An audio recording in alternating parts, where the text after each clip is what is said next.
Good evening, my lovelies, and welcome. I'm Lady McCreepster. Thank you for joining me this evening, my dears. And to my dark family who support me on Patreon, my gratitude to you, as always. You keep this channel and podcast going, and I am eternally grateful.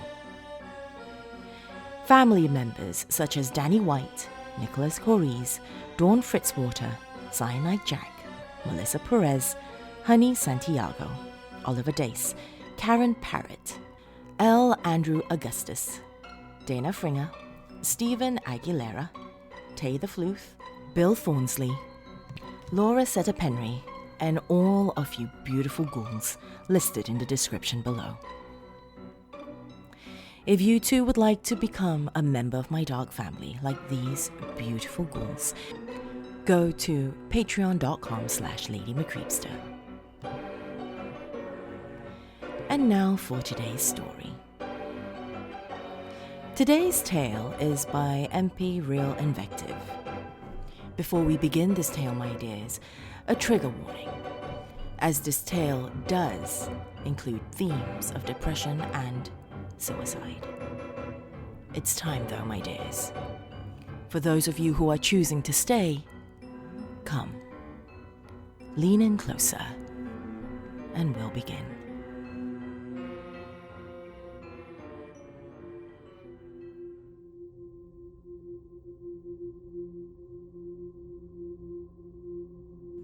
Yeah, I've had a bit to drink. So what? You would too if you were me. I'm dumping this onto the internet. I don't need to be completely sober to do that, do I? All I need to do is make this semi-coherent and say what I need to say. Anyways, what does it matter? Given what I do, a portion of the people who read this will likely be intoxicated too. It doesn't matter if they haven't had anything to drink recently. If they're close enough to me, they'll feel drunk. That's just the nature of my ability. I can't change it, can't stop it. I guess I should explain all of that before going any further into this. I've always had this ability that impacts my day-to-day life and the people who are close to me. You see, my emotional state affects those around me and influences them. If I'm feeling happy, the people around me are ecstatic. If I am angry, everyone in my vicinity is furious. I can't control it, and I can't choose how the people around me feel. It's all tied to my emotional state.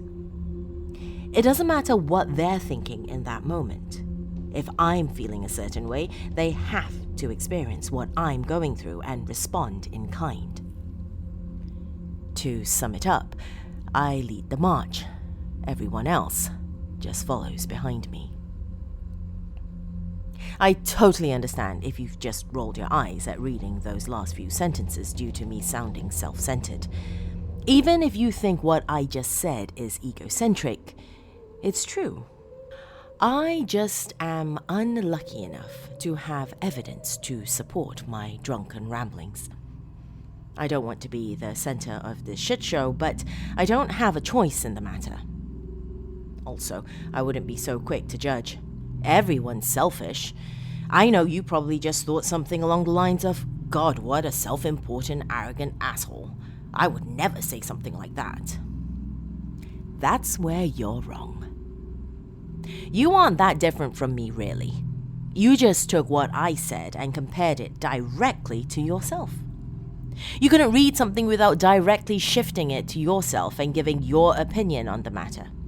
You took something personal that I said and tried to make it about you.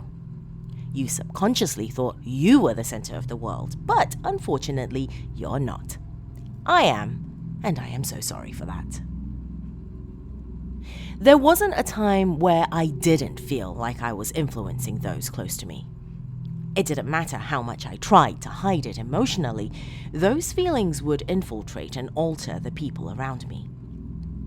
I could go into a funeral in a good mood, and within a few minutes, the people around me would be joking and laughing. Of course, it wasn't a sudden shift. It was, almost always, tied to some imperceptible change in their consciousness. They would go from mourning the loss of a father, husband, and friend to remembering a pleasant memory and reminiscing about it to smiling.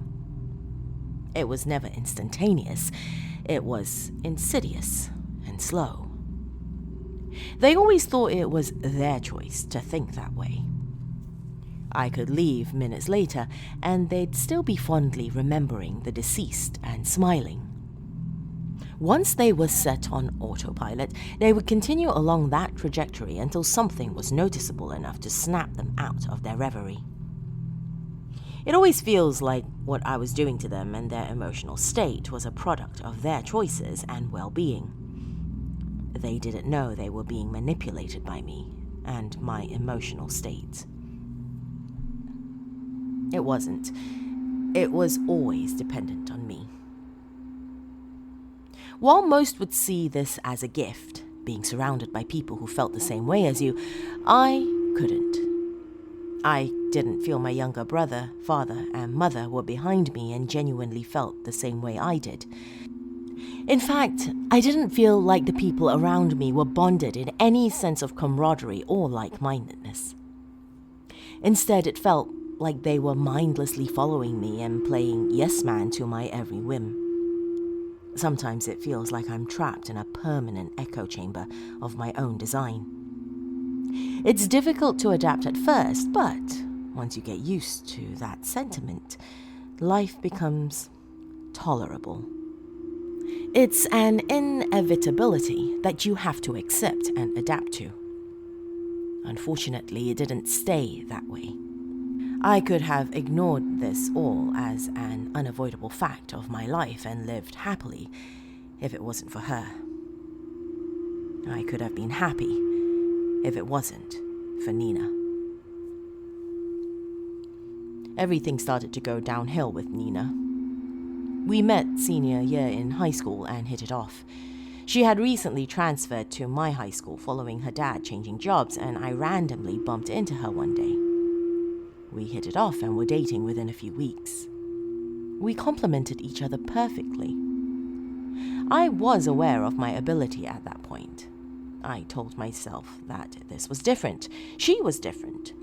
She was someone who could love me for being me. Our relationship was real. I told myself that I was truly happy with her. We broke up that summer. Of course, we weren't actually happy. We were a bad match. It didn't take a genius to see that, but I was blinded by love. Well, that's not true. There was never any real sense of love in our relationship. She settled for me because I was something comfortable. I was someone she could cling to when she fell out of touch with her friends after the move. Pretending to love each other gave us both an outlet for something we didn't know we were missing. We weren't capable of loving each other. We were unable to give the other what we couldn't give ourselves. I don't know what precipitated the breakup. All I remember was our argument, vindictive and violent. I spiraled downwards after that. I said a lot of things I'm not proud of. I did a lot of things I regret. I went out, got drunk, and generally made an ass of myself. I got into arguments at home when my parents realized I'd broken into their liquor cabinet.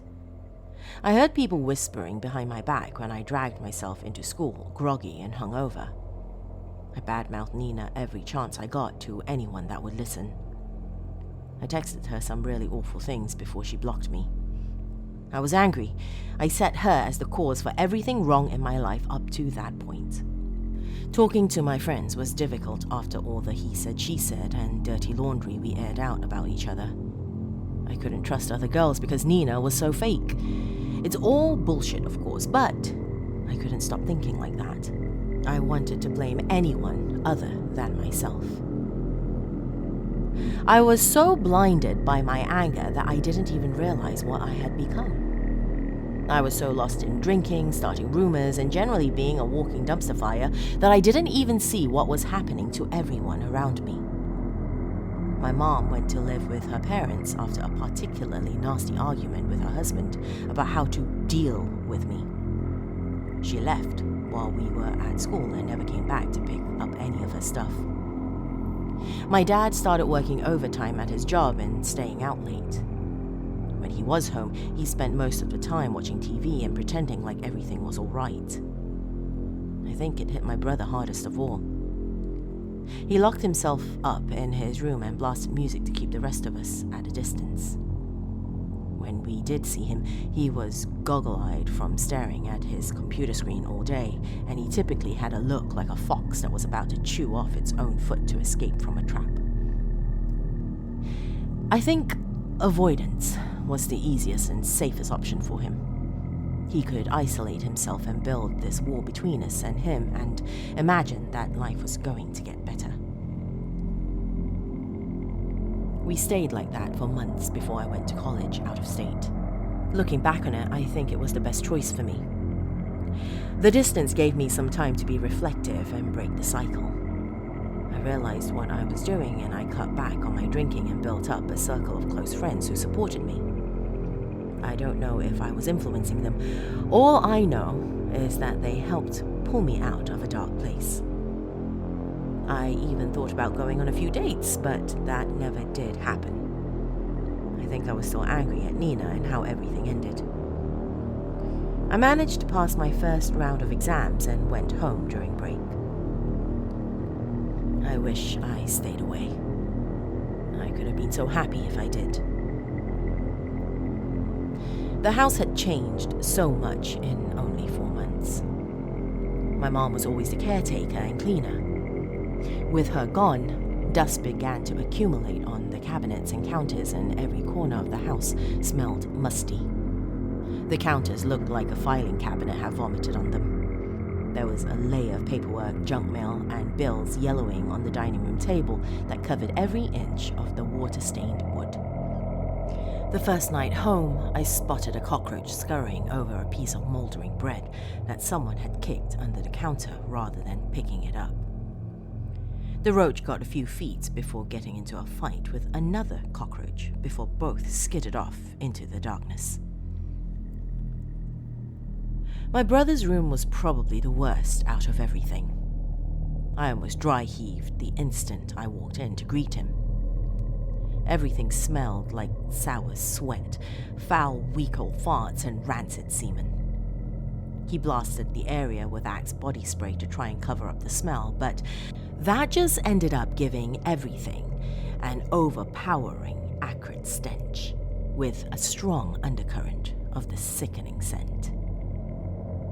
His face was buried in an iPad, and he barely looked up to talk to me. I could only handle a few minutes of one-word answers before the stench became so overpowering that I had to leave the room. I spent the first few days of winter break trying to tidy up the house, but nothing I did seemed to make a dent in the overall mess. I'd sweep the floors only to find crumbs scattered over it the next day. I eventually stopped after I cleared and sorted out all the paperwork off the dining room table, only to find my dad throwing the recently collected mail on it the next day to repeat the cycle. I decided that I wasn't going to waste my time on it if it was going to go to shit immediately after I left. I resigned myself to living with the mess for the next few weeks. I managed to live there for a few days before I saw how bad everything had become. It all started when I overheard my brother talking to someone on a voice chat. It was late at night and I was sneaking out of the house to have a smoke, a habit I picked up in college. I had it tucked behind my ear and a cheap plastic Zippo lighter grasped in my hand. I was doing my best to keep quiet and not wake up my dad.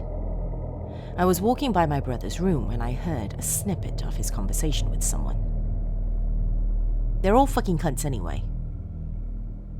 I stopped outside his room for a moment, but the chat had quieted down enough to make it all incomprehensible.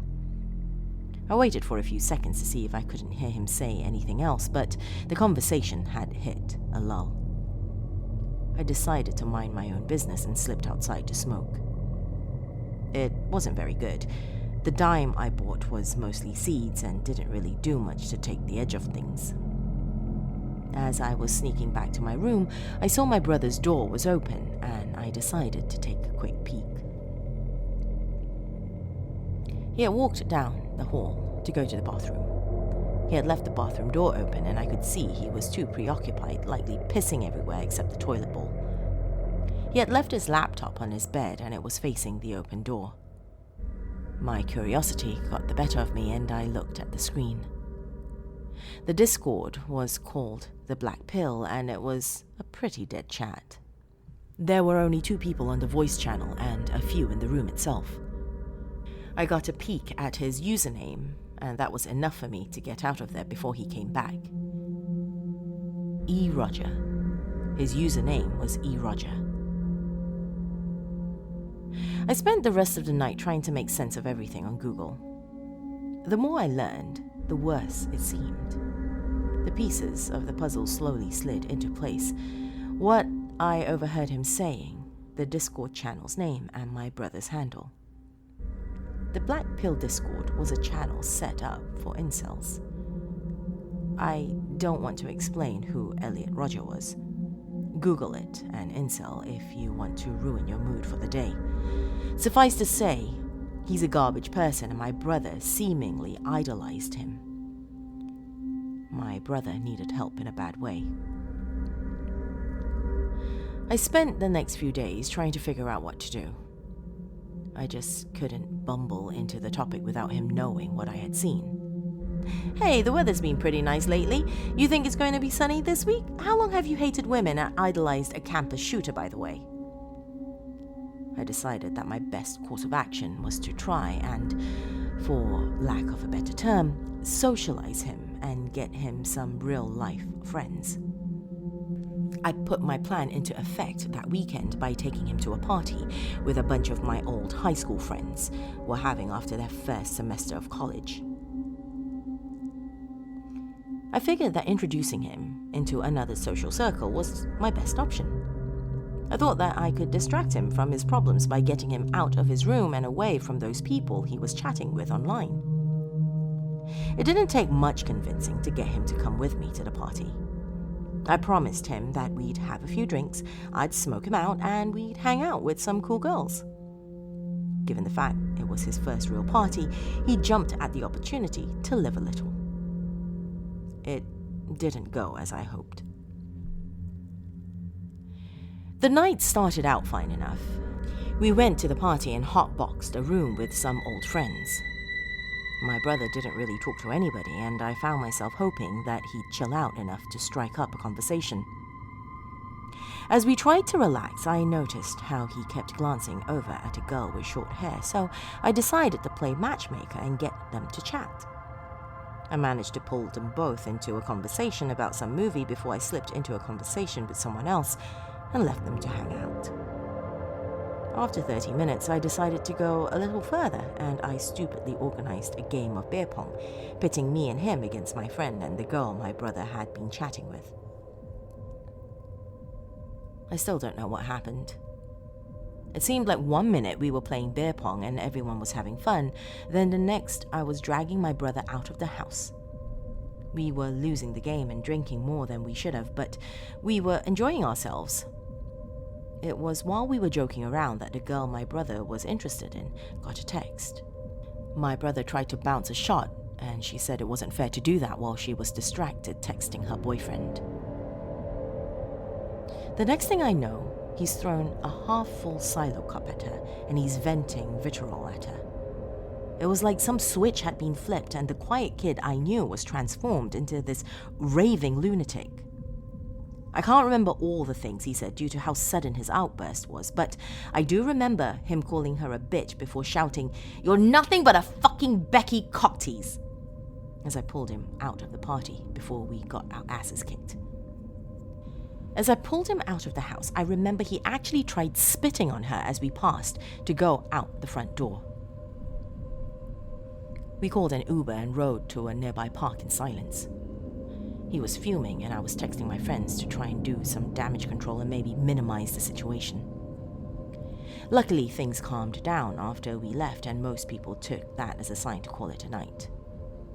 I kept glancing at my brother in between messages to see if I couldn't figure out what the hell happened. The few times we did make eye contact, my brother was practically shaking with rage. We got dropped off at a nearby park and walked home with the events of the past hour hanging over us like a storm.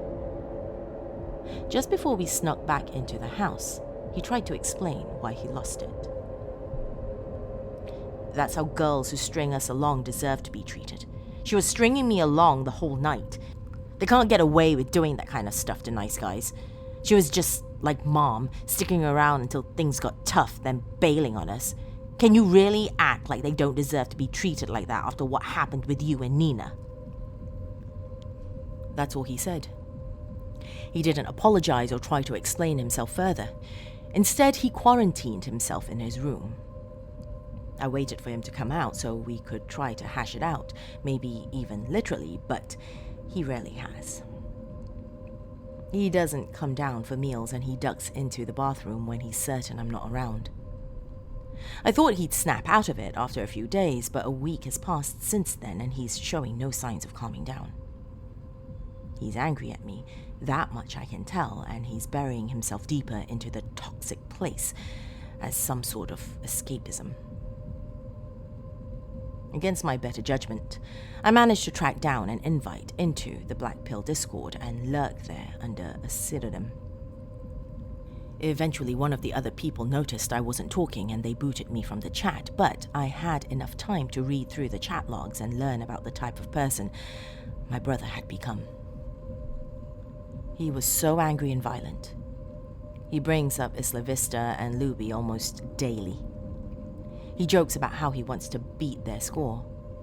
To be perfectly honest, I am simultaneously terrified for him and of him. I'm petrified he's going to hurt himself or even worse, hurt a lot of people around him. I've been racking my brain trying to think of ways to fix all of this, but there's no easy solution. People don't change easily. You can't just flip a switch and transform someone's identity. Your personality isn't static. You can't change who you are at the drop of a hat. Their habits become ingrained into their personality, and altering it requires a massive amount of time and something else that I am afraid I don't have. My brother has been twisted by my thoughts. My anger at the way my relationship with Nina ended festered away in my brain and became something horrible. I transformed her into this monster who was to blame for all of our shortcomings, but that's not true. We were the cause of our own unhappiness. I can type that out any way I want, but unfortunately there will always be a small part inside of me which still blames her for everything that happened. There's this terrible side of me that feels the same way my brother does. Try as much as I want, I can't change how I feel, even when I see what it's doing to those around me. I can't even bring myself to type his name. I keep trying to pretend that I'm doing this because I don't think he's a danger to himself or other people and that I don't want to get the authorities involved, but I know that's not true. I saw the things he said and heard about how he talked about them. There was almost this sense of reverence when he talked about the spree shootings. I don't know if he'll ever try to carry out those horrible things he said. I don't know. He could be a ticking time bomb for all I know that's going to explode any day now and shred all those around him to shit. Or he could spend the rest of his life in that room, isolated, away from the world with only the pale glow of a computer screen to keep him company. The truth is, neither of those outcomes are great ones, and as I type all of this, something has dawned on me. If I was able to do that to my brother after only a few weeks of self-loathing and misplaced anger, what does that mean for the other people around me? How many people have I influenced for the worse? How many times have I made someone's life drastically worse just by knowing them? Did my mental state drive my mother away? Did I make life so unbearable for her with my malignant distrust and misplaced anger that she had no option except to flee the family that she once loved? Did I turn my dad and brother against her like some sort of scapegoat for something she had no control over? Are my friends even my friends, or are they just reflections of myself, desperate for some form of connection, even if it's an empty and hollow one?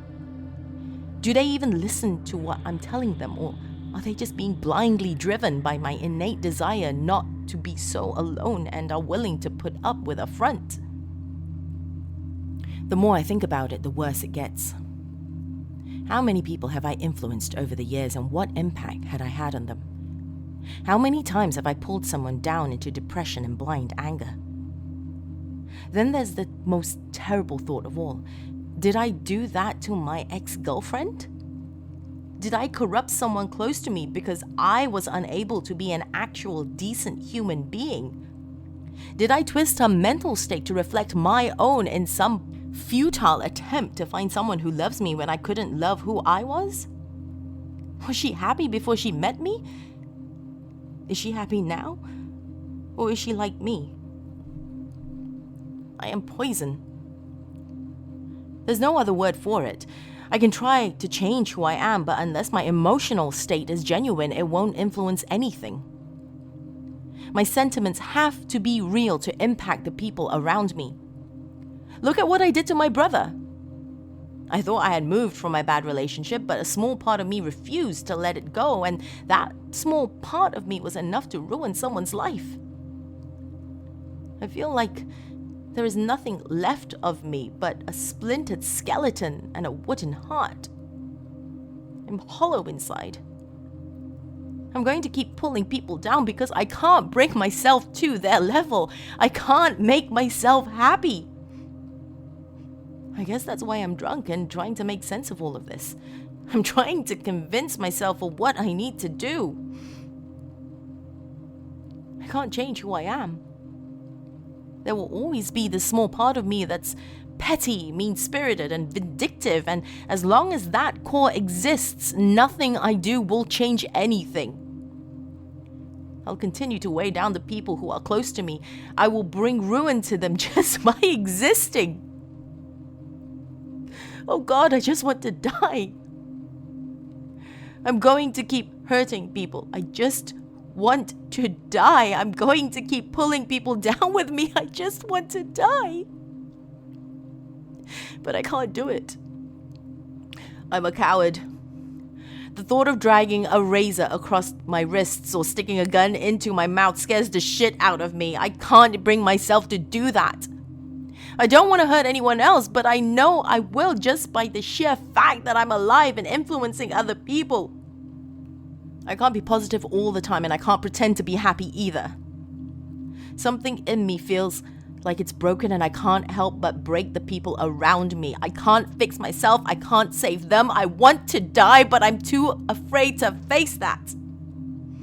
I am a chicken who is unable to end it, even though I know I'm going to hurt a lot of people by just existing and being me. I'm a coward. But the real question is, are they? Oh God, I'm so sorry. I just want to die.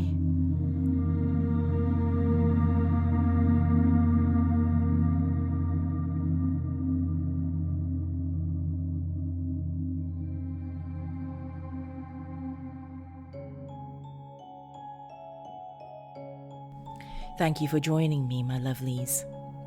If you enjoyed this tale and are watching this on YouTube, be sure to give the episode a thumbs up and leave me a comment below. For those of you who are listening on the podcast and would like to say hi, follow me on social media.